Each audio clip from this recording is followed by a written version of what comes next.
A little over a year ago in Geneva, I told the nations of the world that gay rights are human rights, and human rights are gay rights, and that the United States would be a leader in defending those rights.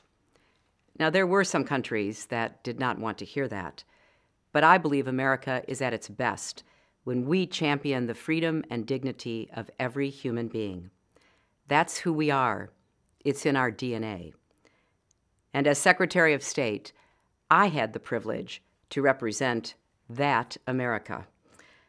I will never forget the young Tunisian who asked me after the revolution in his country how America could teach his new democracy to protect the rights of its LGBT citizens. He saw America as an example for the world and as a beacon of hope. That's what was in my mind as I engaged in some pretty tough conversations with foreign leaders who did not accept that human rights apply to everyone, gay and straight.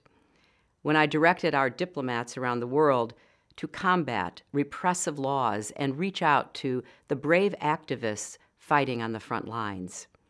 And when I changed State Department policy to ensure that our LGBT families are treated more fairly. Traveling the world these past 4 years reaffirmed and deepened my pride in our country and the ideals we stand for. It also inspired and challenged me to think anew about who we are and the values we represent to the world. Now, having left public office, I want to share some of what I've learned and what I've come to believe.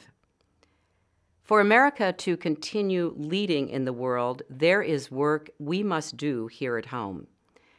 That means investing in our people, our economy, our national security.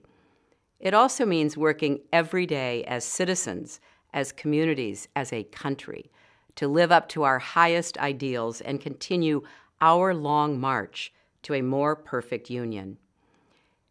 LGBT Americans are our colleagues, our teachers, our soldiers, our friends, our loved ones. And they are full and equal citizens and deserve the rights of citizenship. That includes marriage. That's why I support marriage for lesbian and gay couples. I support it personally and as a matter of policy and law, embedded in a broader effort to advance equality and opportunity for LGBT Americans and all Americans. Like so many others, my personal views have been shaped over time by people I have known and loved, by my experience representing our nation on the world stage, my devotion to law and human rights, and the guiding principles of my faith. Marriage, after all, is a fundamental building block of our society, a great joy and, yes, a great responsibility. A few years ago, Bill and I celebrated as our own daughter married the love of her life, and I wish every parent that same joy.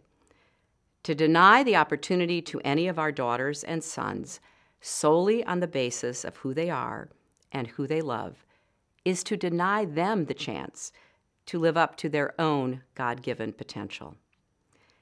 Throughout our history, as our nation has become even more dedicated to the protection of liberty and justice for all, more open to the contributions of all our citizens, it has also become stronger, more competitive, more ready for the future.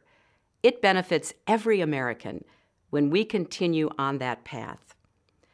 I know that many in our country still struggle to reconcile the teachings of their religion, the pull of their conscience, the personal experiences they have in their families and communities. And people of goodwill and good faith will continue to view this issue differently. So I hope that as we discuss and debate, whether it's around a kitchen table or in the public square, we do so in a spirit of respect and understanding. Conversations with our friends, our families, our congregations, our coworkers, our opportunities to share our own reflections and to invite others to share theirs. They give us a chance to find that common ground and a path forward. For those of us who lived through the long years of the civil rights and women's rights movements, The speed with which more and more people have come to embrace the dignity and equality of LGBT Americans has been breathtaking and inspiring. We see it all around us every day in major cultural statements and in quiet family moments. But the journey is far from over, and therefore we must keep working to make our country freer and fairer, and to continue to inspire the faith the world puts in our leadership.